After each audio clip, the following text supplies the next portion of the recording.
Poutine, est, extrêmement déstabilisé, par tout ce qui s'est passé hier et aussi, la montée de l'escalade, depuis, septembre dernier. Parce qu'il faut rappeler que ça fait, presque 10 mois, que Yevgeny Prigojine, est en train de jouer sa petite danse, entre, les chefs de l'armée et le ministre de la Défense Shoigu, et son vieux comparse, Poutine.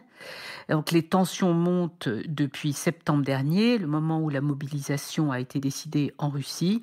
Et ce qui est totalement incroyable, c'est comment au Kremlin, personne, n'a pu, expliquer à Vladimir Poutine, que Prigojine devenait un électron libre extrêmement, dangereux. Donc moi ce que je L'ancien retiens ami d'abord devenu, oui. ennemi du Kremlin, ça veut dire qu'il pourrait encore, Prigojine, faire vaciller, le pouvoir de Poutine. Non, Ça a été le cas hier? il n'est pas ennemi du Kremlin. Prigojine, d'abord, c'est un délinquant. Il était en prison à l'époque soviétique, entre 1980 et 1990.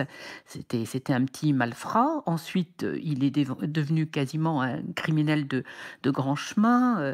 Il est devenu extrêmement riche et rappelons aussi, que c'est Prigojine qui a créé ces milices Wagner déjà en 2014 pour donner un coup de main à Poutine dans le Donbass et en Crimée, puisqu'à l'époque, Vladimir Poutine ne voulait pas dire qu'il avait des militaires russes sur le terrain Très utile en Ukraine. pour Vladimir Ensuite, il a Poutine. été très utile quand Poutine a décidé de faire la guerre en Syrie aux côtés de Bachar el-Assad en 2015. Puis, Prigojine a carrément fait du zèle, puisqu'en 2016, il a proposé à Poutine de mener toute cette campagne de subversion contre Hillary Clinton dans l'élection américaine contre où Donald Trump est sorti victorieux. Donc